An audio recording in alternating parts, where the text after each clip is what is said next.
There's a piece of rope on the ground in front of me that cost nothing. It came out of a weed growing in a roadside ditch, and it'll hold a deer. Next to it, a handful of dried corn that kept grown men walking all day on 3 spoonfuls. So how is it that $1,000 of gear from the outdoor store does those same 2 jobs worse? Here are 25 camp tricks out of the old accounts, starting with the one hiding in a dead pine about 40 feet from your tent. Number 1, fat wood. Find a dead pine and look low, down where the limbs used to come out of the trunk. The wood there goes dark and heavy, and it smells like turpentine. When a pine dies, the resin drains down and soaks into the stump and the limb knots, and it cures there for years. You'll find it in 3 places: the stump left behind when a pine came down, the knots where the limbs joined the trunk, and the root crown sitting just under the needle duff at the base. Scratch it with a thumbnail. If it beads up sticky and smells sharp, that's the stuff. Split a piece off, shave it into curls with your knife, and it takes a spark when every other thing in those woods is soaking wet. Resin doesn't care about rain. That's the whole trick. The southeastern pine country ran on this stuff long before anybody sold a fire cube in a foil packet for $15 a box, and the dead stump behind your campsite is still doing it for free. Before we go further, a word about where all this comes from, because it matters. Most of it was never written down by the people who knew it best. It moved by voice, hand to hand, and a lot of those chains got broken. What survives sits in 3 places: the journals of the men who stood there watching it being done, the ethnobotanists who came later and asked, and the archaeology still sitting in the ground. So when I say the accounts describe something, that is exactly what I mean.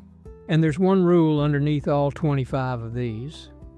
I'll come back to it at the end, because that rule is the part that actually saves you money. Number 2, cattail down.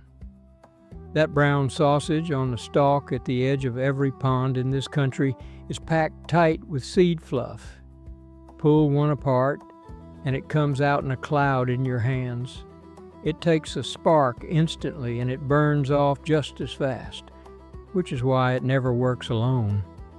You nest it inside something slower: shredded cedar bark, dry dead grass, the stringy inner bark off a fallen basswood. That nest is the piece people skip, and it's the piece that turns a spark into an actual flame instead of a puff and a disappointment. There's a tin of waxed cotton on a shelf somewhere with a price tag on it doing the same job. There's a pond doing it for free. Now, cattail down and pine resin are the kind of thing you only learn by having somebody show you, and that's the whole problem with this body of knowledge. All of it is written down, plain in the Native American way. 101 remedies, skills, and recipes out of the old ways, written out step by step so anybody can follow along. The plants and how they were used, the wild foods and when to gather them, the fire and shelter and water skills, and the cooking. It's for anybody who looks at a $400 sleeping system and figures there has to be an older answer. There is, and it's had 10,000 years of testing, which is a longer warranty than anything in that catalog. Now go ahead and grab your phone and open up your camera, the same one you use to take pictures. Point it at that square code on your screen and hold it steady for a second. A little link will pop up, give it a tap, and it will take you straight to the book. And if you are watching on your phone right now, the link is waiting for you right down below in the description. Take your time. There is no rush at all. I'll wait right here. All right, so this is where it gets practical, because the next 4 are the ones that decide whether you sleep or shiver. Number 3, where you lie down matters more than what you lie down on. Cold air is heavy. At night it slides downhill and pools in the low ground the same way water does. And if your tent is sitting in the prettiest little hollow beside the creek, you've pitched camp in a cold sink. Go look at where the old winter camps actually sat. Up on the bench above the water, tucked into timber on the sheltered side of a rise, wind broken, cold draining past them and on down the valley. The other half of it is the timber. A stand of trees breaks the wind and holds a few degrees under it after dark, and the winter camps in those accounts sat in the timber for 2 reasons at once: shelter and firewood in the same place. Getting up out of the bottom is worth more on a still cold night than you'd believe, and it costs you nothing but a walk with your eyes open. Number 4, the bed comes before the blanket. The ground will pull heat out of you all night long, and it never gets full. The old lodges went down on a thick mat of dry grass, bark, boughs, hides, whatever the country handed over. Not a token layer, a deep one. And this is where folks go wrong. Whatever it crushes down to under your weight is all the insulation you actually have. So you build it about 4 times thicker than looks reasonable. Dead grass, dry leaves, spruce tips, cattail leaves, bedroll on top of that. A cheap bag on a good bed will beat an expensive bag on bare dirt every single time. And a lot of folks are out there trying to fix a ground problem by buying a better blanket. Number 5, small fire sat close. A big roaring fire looks like warmth, and mostly it's theater. Radiant heat falls off hard with distance, so a fire big enough to push you back 6 feet is busy warming the trees. A little fire you can hold your hands over and cook on, with your back against a windbreak, will keep you far more comfortable, and it burns a fraction of the wood, which starts to matter at 2 in the morning when you're the one out in the dark, gathering more. And lay your wood in like the spokes of a wheel, tips meeting in the middle. As the ends burn away, you shove them in another few inches, so you never have to cut anything to length, and the fire stays exactly the size you decided on. The fires described in the journals were small and tended. Tended is the word I want you to hear. Somebody was minding it. Number 6, put a wall behind the fire. Stack green logs or slabs of bark or flat rock into a low wall on the far side of the flames, and it throws the heat back at you instead of letting it wander off into the dark. Face your shelter opening at it, and you've built a heat trap out of 2 things you picked up off the ground. Then there's the long fire, laid out in a trench the length of your body instead of in a circle, so your whole side gets warmed and not just your knees. And underneath both of those sits the oldest one of the 3.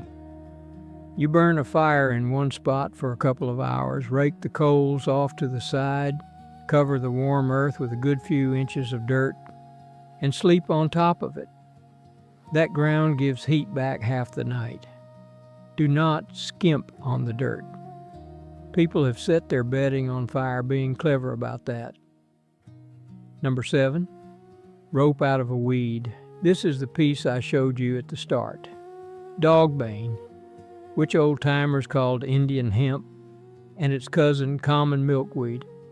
Both grow in ditches and along field edges across most of this country, and both are best cut in fall after the first frost, when the stalk has gone brown and brittle. You split the dry stalk, snap the woody pith out of it, peel the long fibers off the outside, and then you reverse wrap. Twist each of 2 bundles one way, wind the pair the other way, and the twist locks against itself and won't unravel. 2-ply milkweed cord holds weight that surprises everybody the first time they hang something off it. And the labor in it was real. The Department of Agriculture's own plant guide for Indian hemp carries a count out of the Yosemite Museum, roughly 5 stalks to make 1 foot of cord. A 40-foot deer net took about 7,000 feet of cordage. Do that arithmetic, and you're looking at 35,000 plants for 1 net. Now you understand why nobody in those camps ever wasted a piece of string. Number 8, pine pitch glue. Gather the hardened resin off a wounded pine, melt it slow over low coals, and cut it with 2 things: crushed charcoal for body and a pinch of fine dry fiber for reinforcement. Straight pitch on its own dries. Glass brittle and shatters on the first cold morning, which is the mistake everybody makes once. Cut properly, you got a hot melt glue that hafted stone points, sealed bark canoe seams, and mended a cracked bowl.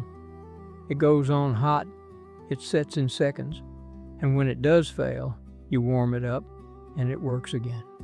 That last part is something no modern epoxy will do for you. Carry a lump of it on a stick in your pack like a candle. Ounce for ounce, it's the most useful thing in there. Number 9, rawhide is a shrink fitting. Soak a strip of rawhide until it goes soft. Wrap your lashing while it's still wet, and then leave it completely alone. As it dries, it contracts, and it pulls that joint tighter than you could ever haul it by hand.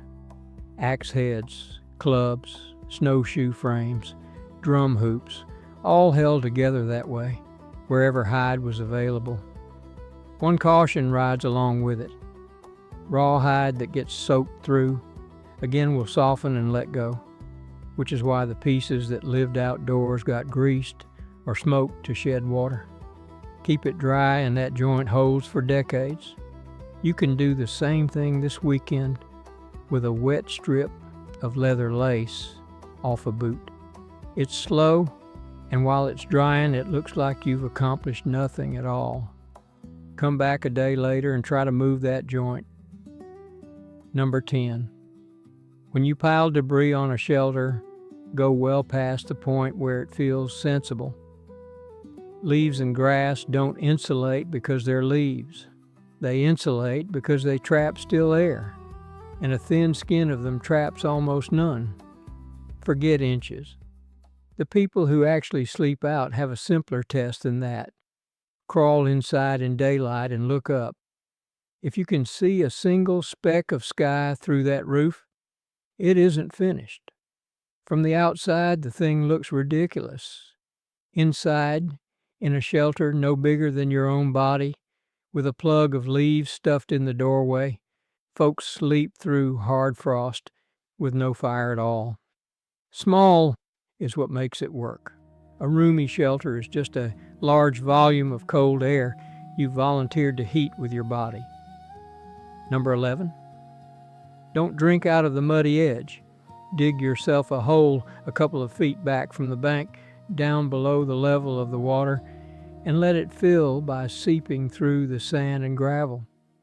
What comes in clear, because the ground did the straining for you. That's old practice on sandy rivers, and it still works on a silty stock pond today. Dig it, let it fill, bail it out once and let it fill a second time. The first fill comes in cloudy because you stirred the hole up digging it. The second comes in clean. Now hear this part plainly, because it's the part that gets people hurt. It clears the mud. It does not make the water safe. You still boil it, or you still run it through a proper filter, and you follow the current public health guidance on how long, because the thing out there that will actually put you flat on your back is the thing you cannot see. Number 12, boiling without a pot. Before there was any metal on this continent, water still got boiled every day, and this is how. You put your water in whatever will hold it. A hide slung into a shallow pit, a bark box, a tight woven basket, a clay jar that would crack straight through if you set it in the flames. Then you heat fist-sized stones in the fire, lift them out with green wood tongs and drop them in. The water jumps. You cycle hot stones in and cooled stones out, and it'll hold a rolling boil as long as you keep feeding it. And a tight woven basket really will hold water once it's been used a few times, because the cooked starch swells into the weave and seals it up. Archaeologists find the proof of this all over North America in the piles of cracked and shattered rock that mark where old camps stood. One warning the old hands knew, and beginners don't. Never grab wet river rock out of the shallows for this. It can hold water inside and burst in the fire, and hot rock shrapnel is exactly as bad as it sounds. Use dry stone off high ground. Number 13. 2 walls, never one, with air in between. This is the one I'd put money on. It's also the reason a teepee is not just a cone of hide. Inside, a second wall called a liner or a dew cloth hung down off the poles and ran about 6 feet up all the way around.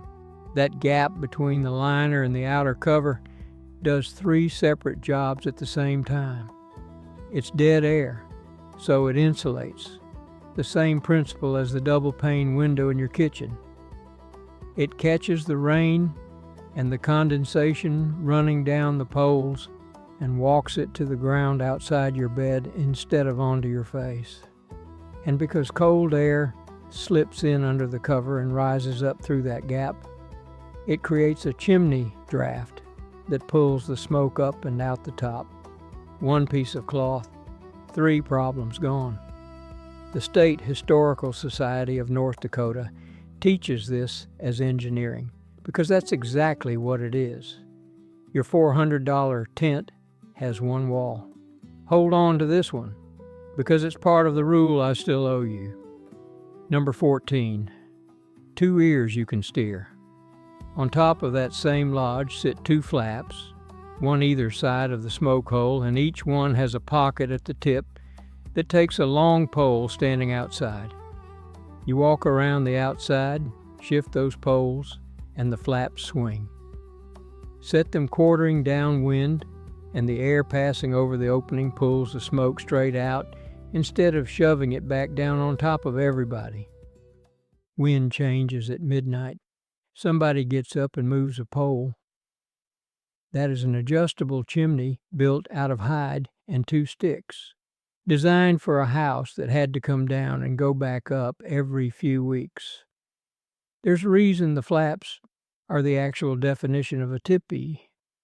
Take those flaps off and what you've got is a cone with a hole in the roof, which is a very different night. Number 15. The oven you dig. Line a pit with stones. Burn a hard fire down in it for a couple of hours until those rocks are hot through. Rake out the coals. Lay in green grass or wet leaves, then your food, then more greens, then dirt over the whole thing. Walk away. That pit will hold steady heat for a day and a night without you touching it. That layer of green vegetation isn't decoration either. It's what holds the food up off the hot rock so it steams instead of scorching, and it's what keeps the dirt out of your supper. Wet grass, corn husks, wild greens, anything leafy that won't poison you. It was the standard way to cook camas bulbs across the Northwest, and camas needs that long, slow heat because the starch in it won't break down for the human gut any other way.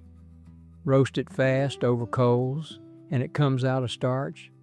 The human gut can't break down at all, but leave it buried in that pit a full day, and the same bulb turns sweet as candy. The difference is entirely in knowing the why, and there's your first hint about the rule I keep promising you. Number 16. Pemmican, and the ratio is the whole thing. Lean meat dried until it's brittle. Not leathery, brittle. then pounded to a powder, rendered fat, melted, mixed roughly 1-to-1 by weight, and dried berries if you had them. That's it. 2 ingredients doing what 30 ingredients in a foil pouch do now. The 1-to-1 ratio is not folklore either. A review of the historical record published in the journal Meat Science in 2021 traced the same proportion, turning up account after account. The reason it keeps is straightforward. The meat is too dry for bacteria to work in, and the fat seals air away from it, packed into a rawhide case. It kept for years. The fur companies ran their whole freight system on it. Now, if you go make some, dry that meat by current tested food safety guidelines, because a warm, damp piece in the middle of the batch is how the whole thing goes bad on you. Number 17, parched corn. And this is that handful I showed you at the start. Dry corn, tossed in hot ashes or a dry pan until the kernels puff and go flory inside, then sifted clean and pounded into a coarse meal. In New England, they called it no cake. Down in Virginia, rockahominy. Out west and down into Mexico, pinole. William Wood, writing his account of the Massachusetts colony in 1634, described men carrying it in a long leather bag on their back like a knapsack and living on about 3 spoonfuls a day, stirred into water. 3 spoonfuls. It swells in your stomach. It's already cooked, so it needs no fire, and parching it drives the moisture out, so it keeps for a very long time. There is an entire wall of expensive dehydrated meals at the outdoor store that does not beat that. Number 18, corn treated with ash. Take that same dried corn, boil it in water with clean hardwood ashes stirred in, and 2 things happen. The tough hull slips off the kernel, which is where hominy comes from. And the alkali changes the corn chemically so the body can actually take up the nutrition locked inside it. Cultures across the Americas worked this out independently and built a whole cuisine on it. And the places that later took corn overseas without taking the ash step ended up with deficiency disease. Same grain, 1 missing step. Now I'll be plain with you. This is biochemistry, it's caustic, and modern tested recipes exist for a reason. If you're going to do it by a current tested guideline, not by eyeballing a shovel of ashes out of the fire pit. Number 19, seeds are camp fat. Sunflower and squash seeds turn up in the archaeology of this continent for thousands of years, and they were never a garnish. They're dense fat and protein that store dry, weigh nothing, and need no cooking. Sunflower was ground into meal and pressed for oil, and squash seeds were roasted and eaten by the handful or pounded into soups to thicken and enrich them. Sunflower was pressed for its oil as well, and that oil went on to skin and hair and into the cooking. Nothing about that plant got thrown out. If you grow a garden and you're throwing away pumpkin seeds every October, you're throwing away the exact food that got people through late winter. Dry them properly, keep them cool and out of the light so the oil doesn't go rancid on you. And you've got trail food that cost you nothing but the time to scoop them out. Number 20. The greens come first in spring, and dandelion is the one everybody already has. It's in the picture on this video for a reason. Every part of it is usable. The young leaves before the plant flowers are the least bitter, and the root roasted dark makes a drink people have used for generations. But listen to me on the discipline here, because this is what separates somebody who actually knows plants from somebody repeating a video. Dandelion has a single, unbranched, hollow stem carrying one flower head, and the leaves grow in a rosette flat to the ground. It has lookalikes. Cat's ear and hawkweed are harmless enough, but you do not learn wild plants from a thumbnail. You learn them from a regional field guide in your own county with somebody who knows them, and you follow current guidance on where it's safe to gather, which means never the roadside sprayed by the county and never a lawn that's been treated. Number 21, willow bark. And this is the story that ought to end the argument about whether the old knowledge was any good. The inner bark of the willow contains a compound called salicin. Across this continent, willow bark was steeped and chewed for aches and fevers, and that use was recorded again and again.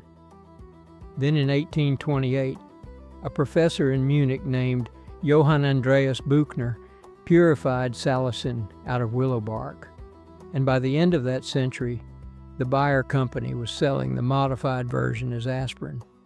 The most used drug in human history traces back to a tree that a lot of people walk past on a creek bank.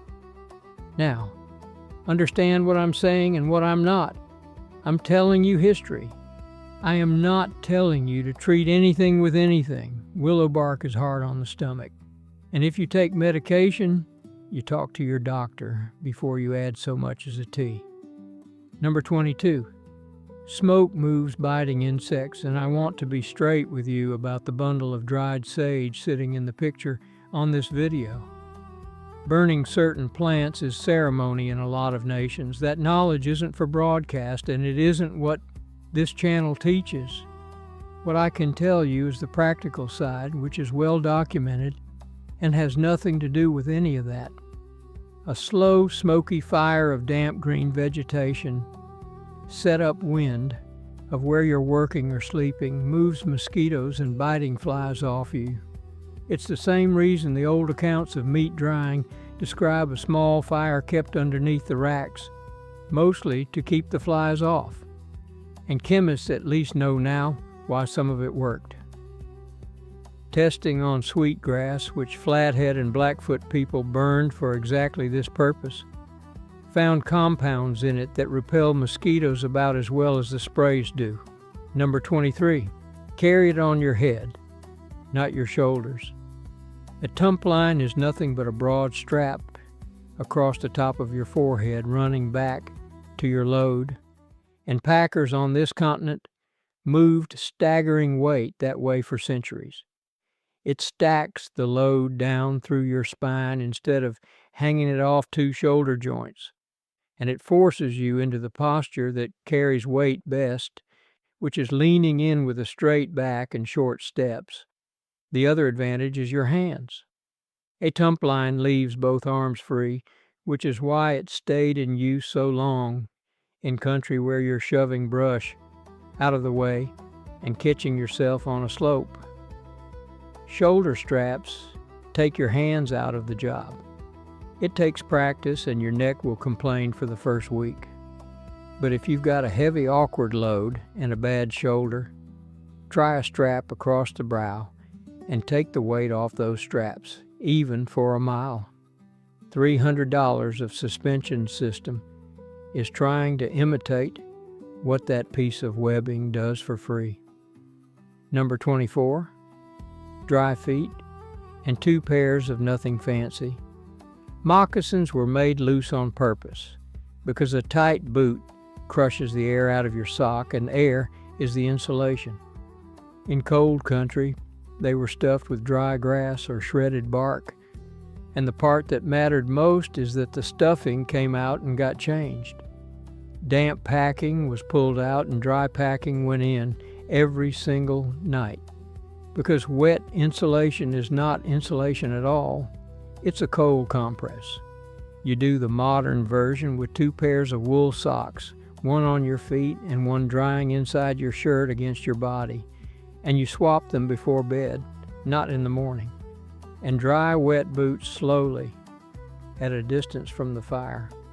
never shoved up against the coals. Leather that gets cooked shrinks hard and cracks. And a ruined pair of boots 10 miles from the truck is a real emergency. That habit will do more for a cold night than any boot you can buy. Number 25.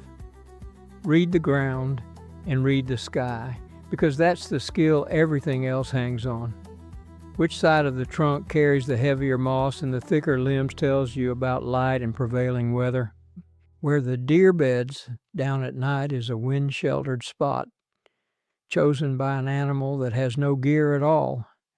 Frost sitting in a low strip across a meadow at dawn is that cold air pooling I told you about in number 3, drawn out for you in white.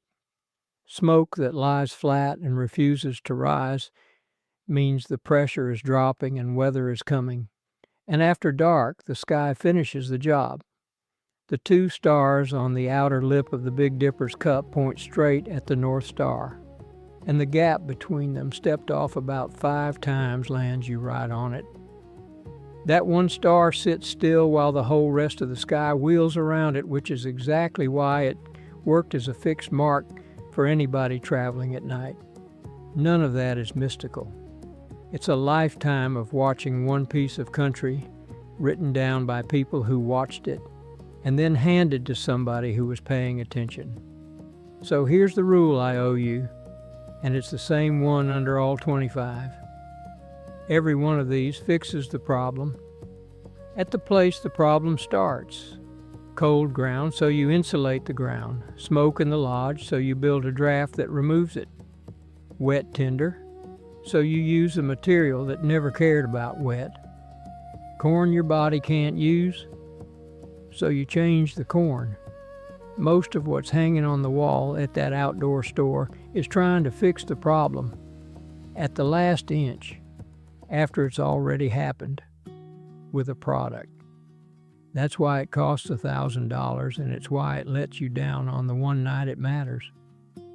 The old answer starts at the first inch, with whatever that country handed over, and it asks you to understand why it works.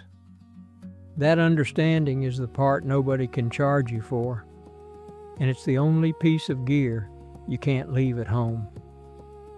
Every one of those 25 is written down plain in the Native American way, from the plants in the fence row to the fire in the snow. With nothing in it you have to go out and buy.